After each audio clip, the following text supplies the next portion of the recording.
मोनसे स्पेशल जि हाबाफारि आरो बेयाव दुलाराय बर' फरायसा आफादनि लोगो आफादगिरि खोरोम दाउवारि बिथाङा बाउन्डारि कमिसननि बिटिआरनिबो सासे गोख्रों सोद्रोमा एबसुनि गाहाय नेहाथारि खनीन्द्र बसुमतारी आरो गासै मिरु एबसु क'क्राझार जिल्ला एबसु दखरा आफाद आरो फरायसा फरायसुलिनि बाहागो लानायजों मोनाबिलिनि समाव हरखाबैब्लाबो जों मोनसे स्पेशल हाबाफारि जों लादों आरो बे हाबाफारियानो जाबाय बड'फा चिल्ड्रेन पार्कआव थानाय बड'फानि जि माने मुसुखा बे मुसुखायाव जोङो बड'फाखौ मान होनानै जों बिबार बावदों आरो बिथांनि सोरगोआरि जि जिउमानि आलो गोजोन आरो अराय बर' फिसाफोरनि सायाव बिथाङा जाहाथे गोख्रोङै आरो राफोदै थांना थानायनि थाखाय जोंनो बोर सारस्रिहरो बिनि थाखाय जों आर'ज गाबदों आरो लोगोसे आनान गसायनायावबो जोङो बोर बिदों जे दिनै मोनसे जोंनि स्पेशल जोंनि सान बे साना जाहाथे मोगथाङाव मोजां सान हिसाबै जाहाथे जाफुंसार महर मोनो आरो बेखायनो जों आलारि बाथि फोजोंनाय आरो केन्डेल लाइट जोङो बेयाव खालामदों। बाथ्राया जाहैबाय जे थांनाय 29 आगस्टआव दुलाराय बर' फरायसा आफाद बर' थुनलाइ आफाद आरो 27 आगस्टआव एबसु आरो एनडिएफबिनि मोनब्रै आफाद इउनाइटेड एक्स एनडिएफबि फराम जोङो जथायै आसामनि गिबि मन्थ्रि डक्टर हिमन्त बिश्व शर्मा बिथांजों जोङो स्पेशलि सावरायदों बिटिआर एकर्ड इमप्लिमेन्टेसननि सायाव आरो बिथाङा खोथा होदों जे बिटिआरनि जि मोनसे मेजर दफा दङमोन 3.1 बे 3.1 गामि सोसननाय आरो गहपुरसिम सिमा बारायनाय बे बाथ्राखौ गोख्रैनो मावफुंनो थाखाय आरो खोथा बायदियै मैया आसाम एसेम्ब्लिनि जि मोनसे बाजेट माने जि मोनसे एसेम्ब्लि सेसन सोलिबाय थादों बे एसेम्ब्लि सेसननि गिबि सानावनो अन रेकर्ड बिथाङा हाउसनि गेजेराव मोननै बाथ्राखौ स्पेशलि रायखांदों जे बिटिआर गोजोन गोरोबथा 2020-27 जानुवारिनि बे एकर्ड बायदियै 3.1 गहपुरसिम जि सिमा बारायनांगौ सनितपुर आरो बिश्वनाथनि गामि सोसननांगौ बेखौ मावफुंनाय जासिगोन आरो लोगोसेनो कार्बि आंलंआव थानाय बर' फिसाफोरनि जि गोलाव समनि जि दाबि एबसुनि आरो बर' रायजो राजानि दाबि एसटि हिल मर्यादा होनांगौ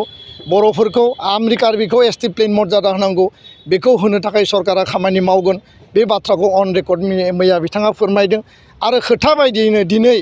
आसाम एसेम्ब्लि जादों आरो लोगोसे दा नैबे समाव आसाम केबिनेट सोलिगासिनो दङ आरो दुलाराय बर' फरायसा आफाद बर'नि सोमावसारग्रा आफादजों सावरायनाय बायदियै बाउन्डारि कमिसन बिटिआरनि जे एकर्ड बायदियै दानाय बे कमिसननि रिकमेन्डेसन बायदियै गिबि फेजआव 71 भिलेजनि सायाव जोङो गोथौयै गुवारै सावरायनाय जादों आरो गासै बिथिंखौ लानानै तन्न'यै जोङो रोखायै सावरायनाय जादों सायाव नायबिजिरनानै दिनैनि आसाम केबिनेटनि गेजेरजों 41 गामिखौ बाउन्डारि कमिसना रिकमेन्ड खालामनायनि गेजेरजों सनितपुर आरो बिश्वनाथ गहपुरसिम बिटिआरनि गामि एडमिनिस्ट्रेटेड भिलेज बिटिआरआव इनक्लुड खालामनायनि थाखाय केबिनेट मर्यादा होगोन बिनि उनाव नटिफिकेसन ओंखारगोन आरो बिनि थाखाय दिनै जोङो इसोरनियाव आर'ज गाबदों बड'फा उपेन्द्रनाथ ब्रह्मनि जोङो माने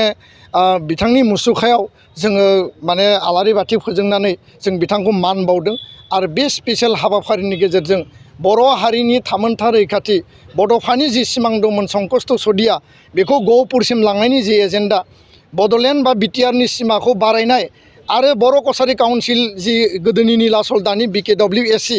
बेखौ गामि नटिफिकेसन खालामनाय कार्बि आंलंनि जि एसटि हिलनि एजेन्डा बे गासैखौबो संबिधानिक भाबै मावफुंनायनि जि प्रक्रिया बे जिहेतु आरम्भ जाबाय आरो बे आसाम केबिनेटआ जाहाथे मोगथाङाव जाहाथे जाफुंसार महर मोनो मोगथाङाव बर' रायजो राजानि सिमाङा जाहाथे जाफुंसारो बेखौनो जोङो मोजां हास्थायनानै इसोरनियाव जों आर'ज गाबनायजों लोगोसे आसाम केबिनेटखौ जोङो दिनै बरायनायजों जोंनि जि मोनसे गोलाव समनि जि मोनसे हास्थायनाय लुबैनाय बे मोगथाङाव मोजाङै जाफुंसारथों दिनै जोङो बेखायनो बेयाव गेदारिं जादों आरो बे जि प्रक्रियानि गेजेरजों गिबि इनिसियेटिभ हिसाबै 41 भिलेजआ बेयाव माने नटिफिकेसन जागोन जोंनि रायलायनाय बायदियै 15 अक्ट'बरनि सिगां रिमेनिं माने 71नि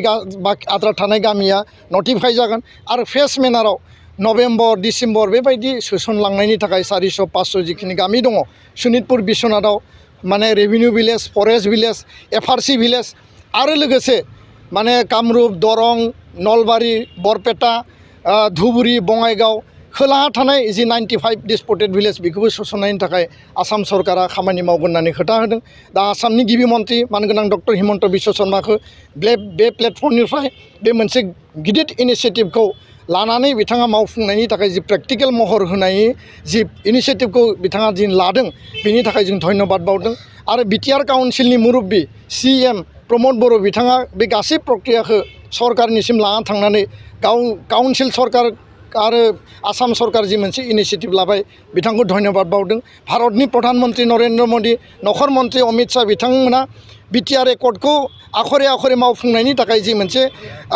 स्टेट गभर्नमेन्ट आरो सेन्ट्रेल गभर्नमेन्ट जइन्ट मोनसे एफर्टआव बिथांमोना गोसो गुदुङै हाबा मावदों बिनि थाखायबो जों धन्यबाद बावदों दा बे जोंनि जागायजेननाय गोबांनियाव गोबां माखासे सोंलु गोबां माखासे दिनै माने केबिनेटआव मर्यादा मोननायनि उनाव गोबां कुइसन थानो हानाय जे जोंनि गामिया हाबगोन ना हाबा जोंनि ओनसोला हाबगोन ना हाबा बा बेखिनिल' मानो जाखो दा बे मोनसे बिगिनिं इनिशियेटिभ आरो बे दरजाया गेवनाय लोगो लोगो फेस मेनाराव बेयो हाबाफारिया जागोन बाउन्डारि कमिसना अलरेडि गासै गामिफोरनि हिसाब निकासखौ तथ्य पातिखौ लाजोब्बाय आरो फेस मेनाराव जिहेतु माखासे इन्टारनेल आरो क्रिटिकेल इस्युफोर थाबाय दा बेखायनो फेस मेनाराव रिकमेन्डेसननि गेजेरजों नटिफिकेसना फैबाय थागोन बे खोथाखौ आसामनि गिबि मन्थ्रि बिथाङा स्पष्टयै बुंदों बाउन्डारि कमिसनाबो स्पष्टयै खामानि मावगासिनो दङ आरो एबसुनि जाय मेम्बार खोरोमदाव औवारि बिथाङाबो बाउन्डारि कमिसनाव पजिटिभलि रल प्ले खालामनानै खामानि मावगासिनो जि बिगिनिं बियो 100% बियो जोंनि थाखाय नङाब्लाबो नाथाय बियो मोनसे बिगिनिं इनिशियेटिभ गहपुरसिम एक्सटेनसन जानायनि जि मर्यादा बिटिआर काउन्सिला जे गहपुरसिम सहैसिगोन दिनैनि समाव बियो सेटेलाइट मेनाराव बियो इनक्लुड जागोनब्लाबो लासै लासै लासै बे खाथि खाथि साखाथियाव थानाय गामिफोरा जेला कभार आप जागोन आरो फुल फ्लेजेड कन्टिगुवास मेनाराव दिनै माने बिटिआरनि बाउन्डारिया गहपुरसिम माने एक्सपान्ड जागोन जोंनि ओनसोलनि माने दिनैनि 40टा समस्तिया 60टा समस्तियाव मर्यादा मोनगोन दिनैनि मोनबा जिल्लाया 6-8टा जिल्लायाव मर्यादा मोनगोन आरो जोङो मोनसे गुवार आरो गोलाव ओनसोलखौ लानानै बिटिआर बा 6 शिड्युलखौ एडमिनिस्टार खालामनो हानाय बे क्षमता बे एडमिनिस्ट्रेटिभ बे एक्जिकिउटिभ लेजिस्लेटिभ आरो गासै फाइनान्सियेल पावारखौ मोननायनि जि मोनसे प्रक्रिया बे फाइनेलि मोनसे मर्यादायाव थांसिगोन आरो फैबाय थानाय नभेम्बर डिसेम्बराव जि लास्ट माने नैबे सरकारनि पार्लियामेन्ट सेसन जागोन बे सेसनाव बिटिआर जि सुक्तिनि सायाव जि माने एमेन्डमेन्ट लाबोनानै बेखौ एक्ट अफ पार्लियामेन्ट आइननि मर्यादा बा आइनारि संबिधाननि मर्यादा होनांगौ बिनि थाखायबो जोंनि खामानिया सोलिगासिनो दङ आरो बिनि गेजेरजों बिटिआर सुक्तिखौ आइन भाबै 6 शिड्युलनि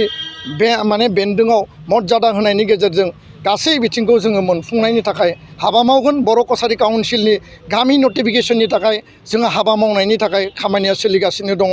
आरो गामि नटिफिकेसनाबो गोख्रैनो जागोन कार्बि आंलंनि बर'फोरनि एसटि हिलनि मर्यादाया बेखौ लानानैबो माने जोङो सावरायबाय थादों आरो गोख्रैनो CM बिथाङा भारतनि नखर मन्त्रि बिथांजों स्पेसियेल पलिटिकेल लेभेलनि डिसकासन खालामनायनि थाखाय जोंनो खोथा होबाय आरो बे गासै बाथ्राखौनो जों दिनै मोनसे गोजोननाय मोनसे गोग्गानाय आरो बे सुक्तिनि मोनसे देरहासारनाय बिगिनिं इनिशियेटिभ हिसाबै मेजर जिहेतु दफा दङमोन जे गामि सोसननाय सिमा बारायनाय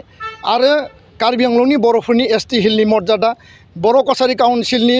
गामि फोथायो आरो गोसो गोरबोजों जों बरायो गोजोन्थों थिया दिनैनि केबिनेटनि गेजेरजों डेफिनेटलि बिथाङा टुइटारनि गेजेरजों फेसबुक वाट्सएपनि गेजेरजों आरो बिथाङा प्रेस मिट खालामनानै बे बाथ्राखौ फोसावगोन बा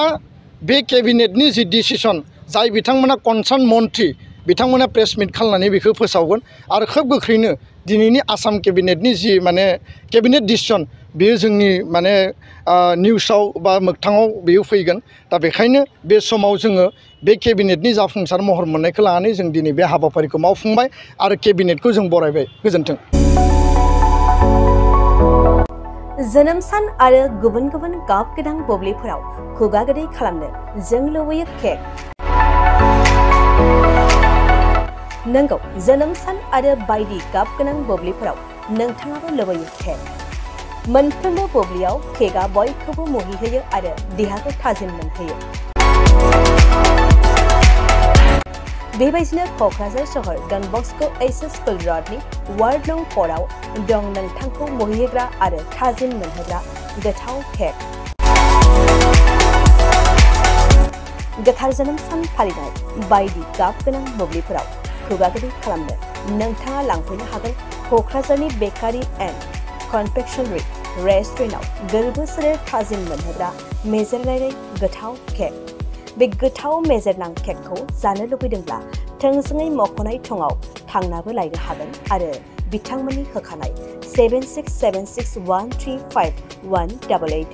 8860607313 आरो 8800766409 जानबुं अनजिमायाव सुलादाना बुकिं अर्डारबो खालामनो हागोन। अब्ला माखौथो नेना थाखो? जोनोम सान आरो गाब गोनां बुब्लिनि थाखाय दानो अर्डार खालाम बेकारि एन्ड कनफेक्शनारि रेस्टुरेन्टआव केक